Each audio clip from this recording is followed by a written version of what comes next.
Hi friends, പുതിയൊരു വീഡിയോയിലേക്ക് സ്വാഗതം. അപ്പോൾ ഇന്നത്തെ വീഡിയോയിൽ നമ്മൾ നോക്കുന്നത് എംപ്ലോയ്മെൻറ്റ് എക്സ്ചേഞ്ചിൻ്റെ രജിസ്ട്രേഷൻ നമുക്ക് പുതുക്കുന്നത് നമുക്ക് ഓൺലൈൻ വഴി നമുക്ക് വീട്ടിലിരുന്ന് എങ്ങനെ പുതുക്കാമെന്നാണ് നമുക്ക് ഇന്നത്തെ വീഡിയോയിൽ പരിശോധിക്കാൻ പോകുന്നത്. അപ്പോൾ ആദ്യമായിട്ട് ചാനൽ കാണുന്നുണ്ടെങ്കിൽ സബ്സ്ക്രൈബ് ചെയ്ത് ബെല്ലൈക്കൺ കൂടി ഒന്ന് എനേബിൾ ചെയ്ത് വെക്കുക. അപ്പോൾ നമുക്ക് അത് പുതുക്കുന്നത് എങ്ങനെയാണെന്ന് നോക്കാം. അതിനായിട്ട് നിങ്ങളുടെ രജിസ്ട്രേഷൻ നമ്പരും ഡേറ്റ് ഓഫ് ബർത്തും ഒക്കെ ഒന്ന് എടുത്തു വെക്കുക. നിങ്ങൾ ശേഷം ഗൂഗിൾ ഓപ്പൺ ചെയ്യുക. ഗൂഗിളിൽ എംപ്ലോയ്മെൻറ്റ് എക്സ്ചേഞ്ച് എന്ന് പറഞ്ഞ് ടൈപ്പ് ചെയ്യുക. എംപ്ലോയ്മെൻറ്റ് എക്സ്ചേഞ്ച് എന്ന് പറഞ്ഞ് ടൈപ്പ് ചെയ്യുമ്പം ആദ്യം വരുന്ന ആ ഒരു ലിങ്കിൽ തന്നെ പ്രവേശിക്കുക. ഞാനിവിടെ ഗൂഗിളിലാണ്, ഗൂഗിൾ ക്രോമിൽ ഇവിടെ എംപ്ലോയ്മെൻറ്റ് എക്സ്ചേഞ്ച് എന്ന് പറഞ്ഞ് ഇതുപോലെ സെർച്ച് ചെയ്യുന്നു. സെർച്ച് ചെയ്തിട്ട് ഇങ്ങനെ എംപ്ലോയ്മെൻറ്റ് എക്സ്ചേഞ്ച് കേരള എന്ന് പറഞ്ഞ് ടൈപ്പ് ചെയ്യുക. ശേഷം ആദ്യം വരുന്ന ഈ ഒരു വെബ്സൈറ്റിൽ തന്നെ ഇവിടുന്ന് കയറുക. Employment exchange employment Kerala home എന്ന് പറഞ്ഞൊരു ഇത് വരും. ഇവിടെയാണ് കയറേണ്ടത്. ഇതാണ്. ഇതിലൊന്ന് ക്ലിക്ക് ചെയ്യുക. ഇത് ക്ലിക്ക് ചെയ്യുമ്പോൾ തന്നെ ഇതിൻ്റെ ഹോം പേജിലേക്ക് ലോഗിൻ ആവുന്നതാണ്. ഇതിൻ്റെ ഹോം പേജിൽ കയറുമ്പോൾ തന്നെ ഇവിടെ ഇതുമായി ബന്ധപ്പെട്ട കാര്യങ്ങളെല്ലാം ഇവിടെ കൊടുത്തിട്ടുണ്ട്. ഇവിടെ താഴെയായിട്ട് നീങ്ങിക്കഴിഞ്ഞാൽ താഴെ കാണാൻ സാധിക്കും എംപ്ലോയ്മെൻറ്റ് രജിസ്ട്രേഷൻ പുതുക്കലുമായി ബന്ധപ്പെട്ട ഒരു ടാബ് താഴെ കാണാനായിട്ട് സാധിക്കും. അതിൽ ക്ലിക്ക് ചെയ്താണ് മുൻപോട്ട് പോകേണ്ടത്. നിങ്ങൾക്ക് ഇത് വായിച്ച് നോക്കണമെങ്കിൽ വായിച്ച് നോക്കാം. എംപ്ലോയ്മെൻറ്റ് എക്സ്ചേഞ്ചിൽ എന്തെങ്കിലുമൊക്കെ അറിയിപ്പുകൾ വന്നിട്ടുണ്ടെങ്കിൽ ഈ ഒരു സൈറ്റിൽ കാണാൻ സാധിക്കുന്നതാണ്. അറിയിപ്പുകളും അതിനുള്ള എന്തെങ്കിലും പുതിയ ഇതിൽ അപ്ഡേറ്റുകളൊക്കെ വന്നിട്ടുണ്ടെങ്കിൽ എല്ലാം ഈ ഒരു സൈറ്റിൽ നിങ്ങൾക്ക് അവൈലബിൾ ആണ്. അപ്പോൾ നോക്കിയിട്ട് അത് ക്ലിക്ക് ചെയ്ത് മുന്നോട്ട് പോയി അത് വായിച്ച് നോക്കിയിട്ട് നിങ്ങൾക്ക് എംപ്ലോയ്മെൻറ്റ് എക്സ്ചേഞ്ച് ചെല്ലേണ്ടതായിട്ടുണ്ടോ എന്തെങ്കിലും കാര്യങ്ങളോ എല്ലാം അറിയാനായിട്ട് സാധിക്കും. ഇവിടെ ഞാൻ കാണിക്കുന്നത് പുതുക്കുന്നതാണ്. ഇവിടെ താഴെയായിട്ട് നിങ്ങൾക്ക് കഴിഞ്ഞാൽ കാണാൻ സാധിക്കും രജിസ്ട്രേഷൻ പുതുക്കുക എന്ന് പറഞ്ഞിട്ട് ടാബ് കാണാൻ സാധിക്കും. ഇതാണ് ഇവിടുന്ന് സെലക്ട് ചെയ്യേണ്ടത്. ഇത് സെലക്ട് ചെയ്യുമ്പോൾ തന്നെ നമുക്കിവിടെ കാണാൻ സാധിക്കും നമ്മുടെ ജില്ല സെലക്ട് ചെയ്യണം, എംപ്ലോയ്മെൻറ്റ് എക്സ്ചേഞ്ച്, അതുപോലെ തന്നെ നമ്മുടെ രജിസ്ട്രേഷൻ നമ്പർ എല്ലാം ഇവിടെ സെലക്ട് ചെയ്യണം.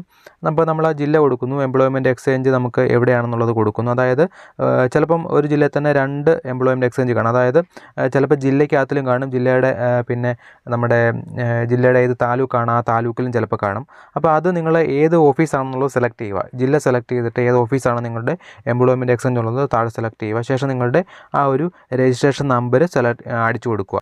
രജിസ്ട്രേഷൻ നമ്പർ നമ്മുടെ എംപ്ലോയ്മെൻറ്റ് എക്സ്ചേഞ്ചിൽ നിന്ന് കിട്ടുന്ന ആ ഒരു രജിസ്ട്രേഷൻ കാർഡിൽ കാണുന്നതായിരിക്കും. അത് അടിച്ചു കൊടുക്കുക. താഴെ ഡേറ്റ് ഓഫ് ബർത്തും കൂടെ അടിച്ചു കൊടുക്കുക. പിന്നെ ഡേറ്റ് ഓഫ് ബർത്ത് അടിച്ചു കൊടുത്തിട്ട് താഴെ ആ ഒരു ക്യാപ്ച കോഡ് കാണും. ആ ക്യാപ്ച കോഡും കൂടി ഒന്ന് ടൈപ്പ് ചെയ്ത് കൊടുക്കുക. ഇത്രയും ടൈപ്പ് ചെയ്ത് കൊടുത്തിട്ട് റൈറ്റ് സൈഡ് താഴെയായിട്ടുള്ള ഗെറ്റ് ഡീറ്റെയിൽസ് എന്ന് പറഞ്ഞ ഓപ്ഷനിൽ സെലക്ട് ചെയ്യുക. അങ്ങനെ സെലക്ട് ചെയ്ത് കഴിഞ്ഞാൽ നമ്മളുടെ ഡീറ്റെയിൽസ് എല്ലാം താഴെ വരുന്നതായിരിക്കും. എംപ്ലോയ്മെൻറ്റ് എക്സ്ചേഞ്ച് എവിടെയാണെന്നുള്ളത്, നമ്മുടെ പേര്, അതുപോലെ നമ്മുടെ ഡേറ്റ് ഓഫ് ബർത്ത്, പിന്നെ നമ്മുടെ കാര്യങ്ങൾ ഡീറ്റെയിൽസ് എല്ലാം നമ്മുടെ താഴോട്ട് വരുന്നതായിരിക്കും. അപ്പോൾ നിങ്ങളുടെ ആണെന്നുള്ളത് ഒന്നുകൂടെ കൺഫേം ചെയ്യുക. നമ്മുടെ തന്നെ വരത്തുള്ളൂ. ഇൻ കേസ് എന്തെങ്കിലും എറർ ആണെങ്കിൽ നമുക്ക് ഇവിടുന്ന് മാറ്റി നമുക്ക് വേറെ കൊടുക്കാൻ സാധിക്കും. അപ്പോൾ നിങ്ങളുടെ ആണെന്ന് ഒന്നുകൂടെ ചെക്ക് ചെയ്യുക. ശേഷം നമുക്ക് റിന്യൂ എന്ന് പറഞ്ഞ ഓപ്ഷൻ താഴെ കാണാൻ സാധിക്കും. നമ്മൾ റിന്യൂ ചെയ്ത തീയതിയും എല്ലാം ഇവിടെ ഇമെയിൽ അഡ്രസ്സ്, ഇവിടെ നമ്മുടെ ടൗൺ എല്ലാം ഇവിടെ കാണാൻ സാധിക്കും. അപ്പോൾ ഇതെല്ലാം ഒന്ന് ചെക്ക് ചെയ്യുക. ശേഷം ഇവിടെ റിന്യൂ എന്ന് പറഞ്ഞ ഓപ്ഷൻ ഉണ്ട്. ഇതൊന്ന് സെലക്ട് ചെയ്ത് കൊടുക്കുക റൈറ്റ് സൈഡിൽ. ഇത് സെലക്ട് ചെയ്ത് കൊടുത്താൽ ആർ യു ഷുവർ എന്ന് പറഞ്ഞ് ഇവിടെ ചോദിക്കുന്നുണ്ട്. ഇവിടെ ഓക്കെ കൊടുക്കുക. ഓക്കെ കൊടുത്തു കഴിഞ്ഞാൽ അടുത്ത പേജിൽ successfully confirmed, account successfully renewed എന്ന് പറഞ്ഞ് വരുന്നതായിരിക്കും. നമുക്ക് ഇനി 2027 വരെ കാലാവധി കിട്ടിയിട്ടുണ്ട്. ഇവിടെ കൊടുത്തിട്ടുണ്ട് നെക്സ്റ്റ് റിന്യൂവൽ 26/2/2027. ഓക്കെ, അപ്പം ഇത്രയും പ്രോസസ്സേ ഉള്ളൂ. നമുക്ക് വളരെ ഈസി ആയിട്ട് നമുക്ക് ഇത് പുതുക്കാൻ സാധിക്കും. ഇവിടെ നമുക്ക് പ്രിവ്യൂ ID കാർഡ് ഉണ്ട്, ഇവിടെ പ്രിൻറ്റും ഉണ്ട്. പ്രിൻറ്റ് കൊടുത്താൽ നമുക്ക് ഈ പുതുക്കിയതിൻ്റെ ആ ഒരു ഇത് പ്രിൻ്റ് ഔട്ടായിട്ട് നമുക്ക് കിട്ടുന്നതായിരിക്കും. നമ്മുടെ ഡീറ്റെയിൽസും നമ്മളുടെ എന്നാണ് രജിസ്റ്റർ ചെയ്ത തീയതി, അതുപോലെ തന്നെ പുതുക്കിയ തീയതി ഇനി എന്ന് വരെ ഉണ്ട്, എല്ലാം നമുക്കിവിടെ ഒരു പ്രിൻ്റായിട്ട് കിട്ടുന്നതാണ്. ഇത് പ്രിൻ്റ് എടുത്ത് വേണമെങ്കിൽ സൂക്ഷിച്ച് വെക്കാം. ഇല്ലെന്നുണ്ടെങ്കിൽ നമുക്ക് PDF ആയിട്ട് നമ്മുടെ ഫോണിലോ കമ്പ്യൂട്ടറിലോ ഒക്കെ നമുക്ക് സൂക്ഷിച്ച് വെക്കാം. ഇങ്ങനെ വളരെ ഈസി ആയിട്ട് നമുക്ക് എംപ്ലോയ്മെൻറ്റ് എക്സ്ചേഞ്ചിൽ നമുക്ക് രജിസ്ട്രേഷൻ പുതുക്കാനായിട്ട് സാധിക്കും. അപ്പോൾ നമുക്ക് ഈ ഒരു അതായത് പുതുക്കേണ്ടത് നമുക്ക് പുതുക്കേണ്ട തീയതിക്ക് ഒരാഴ്ചയ്ക്ക് മുമ്പേ, 1 മാസം മുമ്പേ ഒക്കെ പുതുക്കാമെന്നാണ് പറയുന്നത്. നിങ്ങൾ മാക്സിമം ഒരാഴ്ചയ്ക്ക് മുമ്പേ ഒക്കെ പുതുക്കാൻ ശ്രമിക്കുക. ചിലപ്പോൾ 1 മാസത്തിന് മുമ്പേ ഒക്കെ പുതുക്കാൻ ശ്രമിക്കുമ്പോൾ ചിലപ്പം ഡേറ്റ് ഉണ്ടെന്ന് പറഞ്ഞ് കാണിക്കാറുണ്ട്. അങ്ങനെ ഉണ്ടെങ്കിൽ നിങ്ങളൊരു തീരുന്നതിന് ഒരു 2 ആഴ്ചയ്ക്ക് മുമ്പേ പുതുക്കാൻ ശ്രമിക്കുക.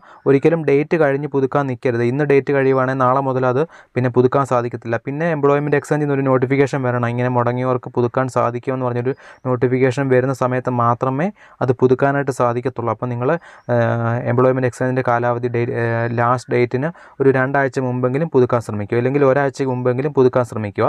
കാരണം ഇങ്ങനെ പുതുക്കുന്ന ആളുകളുടെ തിരക്ക് കൂടുതൽ വന്നിട്ടുണ്ട്. സൈറ്റ് ബ്ലോക്ക് ആവുകയൊക്കെ ചെയ്ത് കഴിഞ്ഞാൽ ചില സമയത്ത് ഇത്തരത്തിൽ പുതുക്കാൻ സാധിക്കാതെ വന്നു കഴിഞ്ഞാൽ നിങ്ങൾക്ക് വീണ്ടും ആ ഒരു രജിസ്ട്രേഷൻ മുടങ്ങിപ്പോകുന്നതാണ്. അതുകൊണ്ട് നിങ്ങൾ മാക്സിമം ഒരു 2 വീക്സിന് മുമ്പേ തൊട്ട് ട്രൈ ചെയ്തിട്ട് ഇത്തരത്തിൽ പുതുക്കുക.